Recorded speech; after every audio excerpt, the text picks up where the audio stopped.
Lloyd's come back, and you're going to be now doing something else. You're going to go and talk about why is it that most Muslims aren't even aware of the Sharia law? What is it about the Sharia law that even surprises Muslims when we get into conversation with them? The vast majority of Muslims in the West, I mean.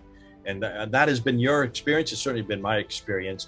Most Muslims I come across just think, these are just a bunch of wackos over there in the East, and they deserve what they get because ISIS, Taliban. That's not true Islam. True Islam does not follow Sharia. Sharia is exactly what Muhammad did. And what Muhammad did, I want to do. And what Muhammad did, everyone should do because he's the most relevant man today.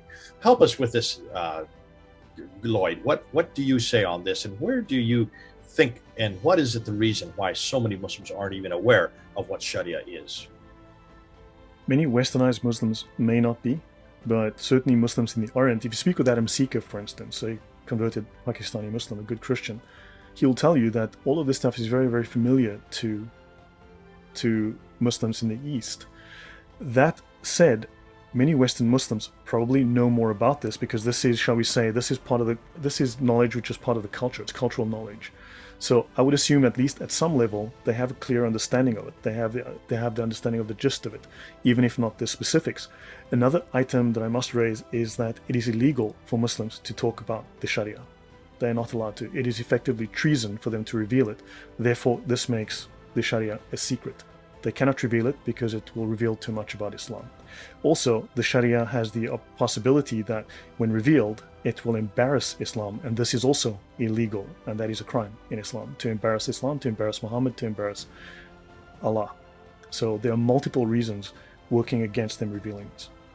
Oh, so you're saying that Muslims are aware that it's irrelevant for today. They're quite aware of that, and they would see it as embarrassing. No. To reveal what the Sharia actually says would cause embarrassment. The barbarity, the primitive barbaric violence within the Sharia would cause embarrassment upon Islam, and therefore they must hide it. They cannot reveal it because this will embarrass the Islamic community, the Ummah, and that is a crime. Oh, so are you aware of Muslims that are embarrassed by the barbarity of it? I have, for the last 2.5 years on my channel, I've invited every single Muslim who's ever commented on my channel to meet with me on multiple different channels, neutral channels, my channel, to simply sit with me, read the laws in the Sharia and discuss them and just get their input. They refuse because they're not allowed to, because they're not of a level of authority that entitles them to actually know the Sharia, for one. Two, it is illegal for them to reveal it because this is treason. This is revealing the inner workings of Islam, the secret Islam. That's their excuse for not discussing it with you. They won't even say why. They simply will not reveal it. It's embarrassing for them. They can't hold, they will not be able to defend it, is what you're saying. Correct. It will show Islam to be less than perfect, and to make Muhammad or Islam or Allah less than perfect is a crime, and it is punishable. I can go into the laws of the punishment if you want to see that, but yeah. No, I just think this is fascinating. What you're saying is you can't even discuss this with Muslims because it's too embarrassing, it's too barbaric, it's too revealing. And not only that, it is indefensible, and it is not at all reasonable for today. If that is the case, why even talk about it, since it would be too difficult to defend it? Correct. And they're not allowed to. This is the province of another level of scholar, that's the imams. This is not their level. They are just to follow and obey. This is literally what they must do. For instance, we go to the Reliance of the Traveler. It says here, I've mentioned this before, and I'll briefly make work of this. If a Quran is purchased for someone, it is obligatory that the person be Muslim. This has already been violated. The internet has opened up Islam, modern scholarship, like what you're doing, what we're doing. This is starting to open up Islam in a way that it never expected. So the cat, in that sense, is out of the bag. The same is true of books of hadith and books containing the words and deeds of early Muslims. Qur'an means any work that contains some of the Quran, even a slight amount. Even this holds for any religious books, even the Tabakat. This is a series of biographies of Islamic scholars by Shar'ani. He's a major Sharia scholar as well. So they are not to reveal any of this information. Let's continue. Now, for instance, let's have a look at this, showing the way to policemen and tyrants when they are going to commit injustice and corruption.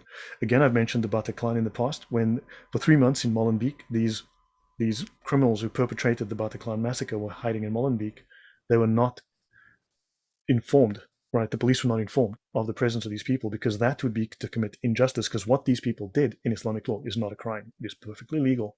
And to reveal their presence there would be the crime, would be the injustice, would be the corruption. And notice here the second law, teaching sacred law to those learning it in bad faith who do not want the knowledge to apply it in their lives. We are not looking to apply this in our lives as good Muslims. We are learning this in bad faith. So someone who wants to learn Islamic law, not to become a better Muslim or to become a Muslim, this person must not be given knowledge of sacred law. Hold on. For instance, back up that one. What do you mean? Explain that one and back that for me, that second one. Teaching question. Look, when you read the Talmud is written in a particular scholarly code, the same with the Sharia. So you have to understand these things in the sense that they mean it. So when they say teaching questions, teaching things about sacred law, what if you ask questions? What is in this? For instance, you ask a Muslim, most Muslims will lie to you bluntly if you ask them, what is the punishment for apostasy? What is the punishment for insulting Muhammad? We know what these punishments are, but Muslims will often lie and say, no, that's Western scholars who are lying about this. This is Western missionaries. No, it's not. Islam is a religion of peace. Unfortunately, they cannot, because we would want to know the truth. They have to, as a Muslim, unfortunately, you're trapped in the position that you have to believe and accept everything that is given to you in Islam, including the ugly parts, which they have to hide. Now, don't forget, Islam, dawah, people feel that it is evangelism. It is not. It actually technically is state propaganda. Dawah is propaganda. And the dawah must always present Islam in the best possible light. To reveal the Sharia would reveal Islam in the worst possible light, and therefore they cannot give it to us, because then we would be learning it in bad faith. We would reject Islam. We would bring shame upon Islam and upon the Ummah. Okay. All right.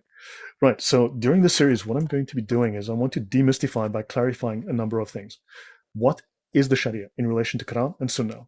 Where it is found, the books, and I will make my entire archive of 1,400 books and all of my Sharia manuals available to everyone. So every single source that I have here that I will use will be made available to everybody to download and read and study for themselves.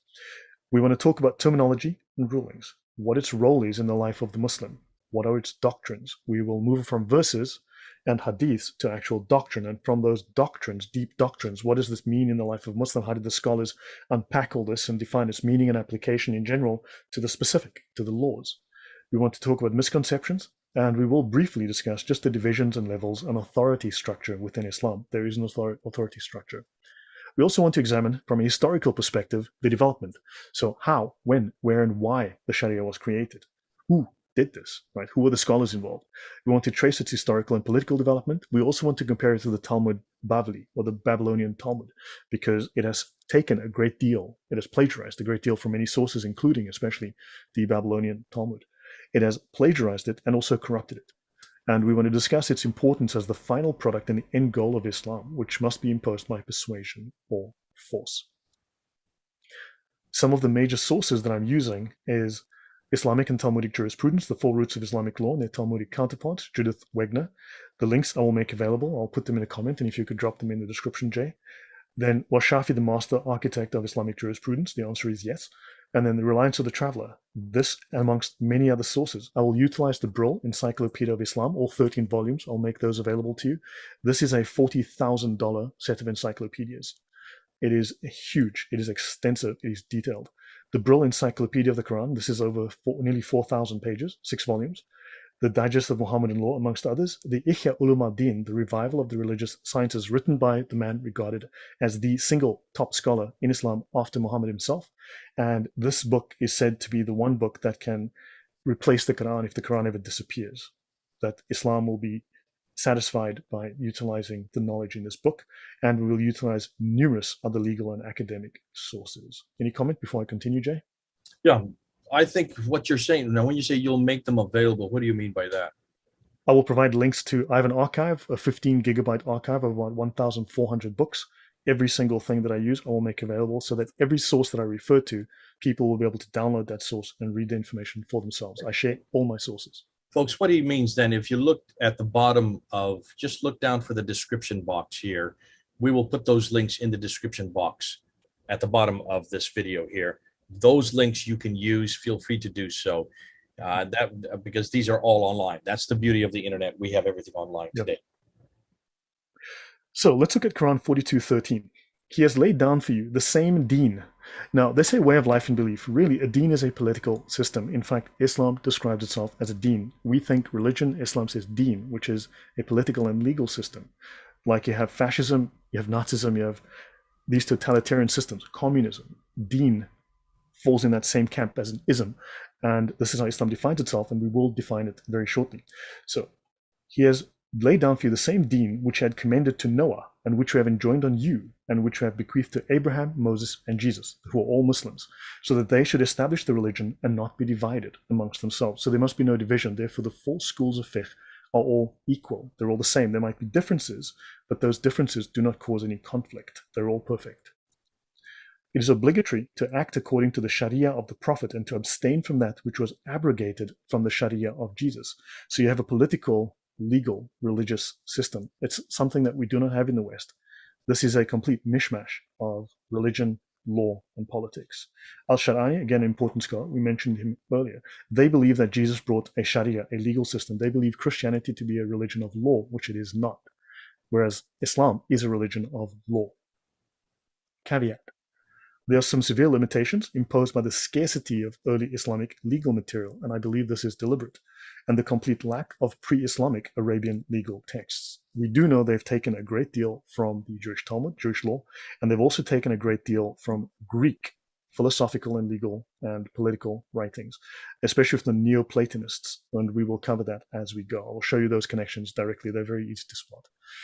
Research is further hampered by the probability that doctrinal considerations led to the expunging, the deliberate deletion of any references to foreign sources from the early legal text. You'll find that in Judith Wagner's Islamic and Talmudic jurisprudence. So they wiped the slate clean when they were done. They deleted all of the material they used. So from Arab legal culture to Talmud. So Islamic law developed beyond region-specific Arab customary laws in the 8th and 9th centuries. The empire had spread.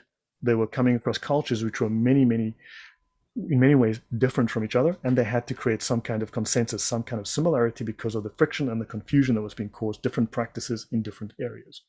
And they utilized the jurisprudential bases of the Babylonian Talmud. Jewish and Islamic law are theocratic legal systems. They rest on the concept of a divine law revealed to a prophet in a scripture. For Jews, this is the Torah. For Muslims, the Qur'an. Rabbinic law developed during the first 5 centuries AD, culminating the editing of the Talmud in the 6th. It distinguished civil, moral, and ceremonial law. Now, Jewish law has evolved extensively, and we're not going to go into the detail on that here. However, Islam smashes and just mixes civil, moral, and ceremonial law and barely makes a distinction between them. Islamic law initially developed during the 7th to 9th centuries. It culminated in the classical theory of Islamic jurisprudence. It does not separate mosque and state. It does not separate civil, moral, and ceremonial law. They are one. It only finished the full development in the 14th century or later. In fact, in the 1500s, the final seal was probably placed on, and I can show that reference, and I will. So the development of Islamic law took about 900 years. There are very strong Talmudic parallels with the legal theory of Imam Shafi'i, with a borrowing, plagiarism, of fundamental concepts from the Talmud Bavli. And given the scarcity of legal provisions in the Quran, which was never intended to be a comprehensive law code, even according to the scholars, this was inevitable. They had to go to an outside source to develop their legal code. And so the Mujtahid Mutlaq, the 4 scholars or the founders of the schools of jurisprudence, have a very special title in Islam. No other scholar before or after has held this title of Mutlaq.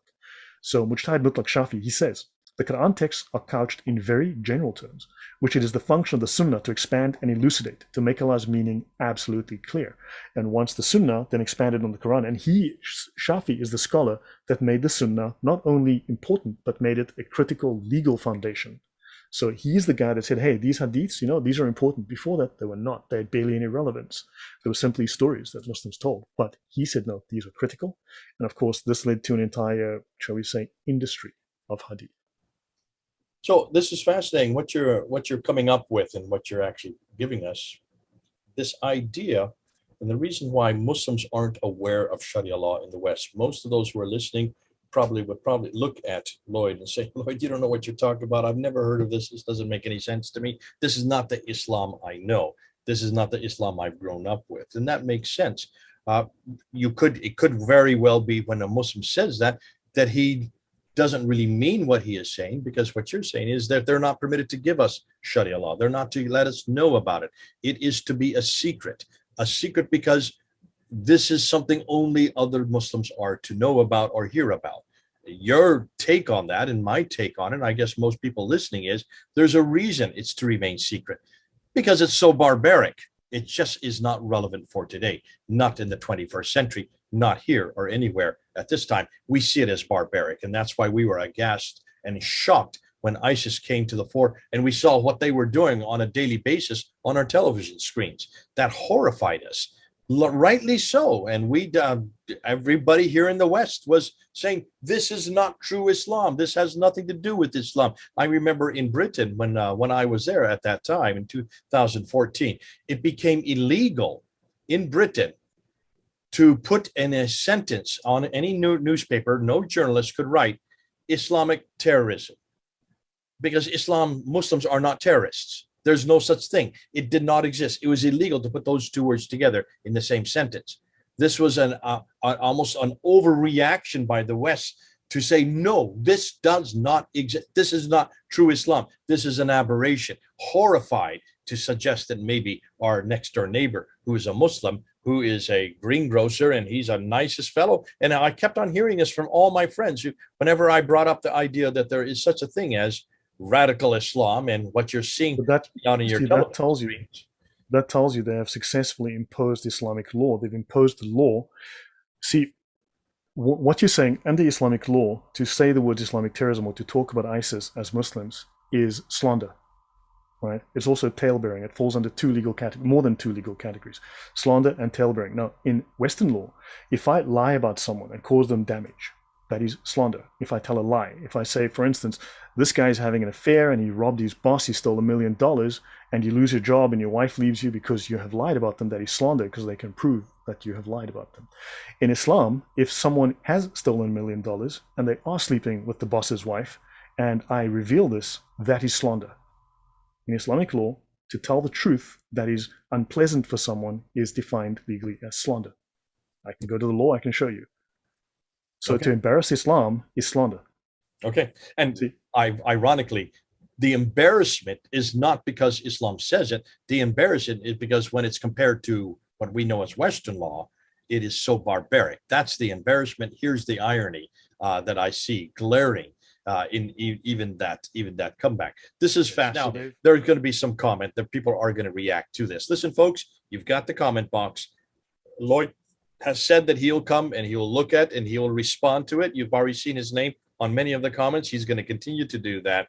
As we unpack Sharia law, you can see this is getting more difficult for Muslims, because now we're talking about a code of law that was put together in 4 schools in the 9th, 8th, 9th, and 10th century that is sacrosanct even today for all Muslims everywhere and at any time. And for that reason, they have to keep it secret. They don't want you to really know what is there, because it is absolutely embarrassing.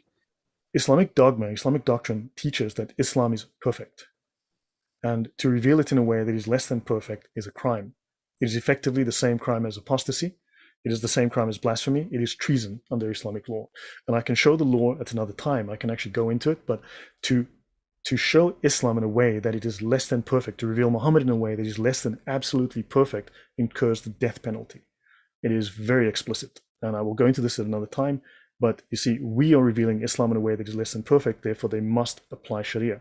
And this is what they've done, or have done very successfully in many Western countries. Fascinating.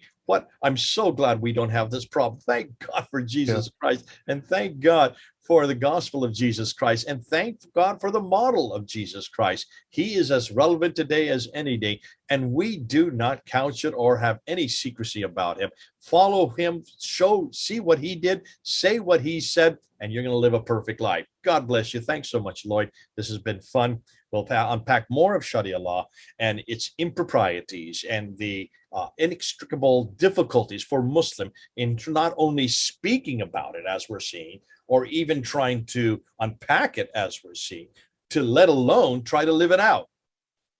You can see it's just going to get harder and harder for Muslims. God bless you. So good to have you on board, Lloyd. Until next time, this is Lloyd and Jay, over and out. Thank you.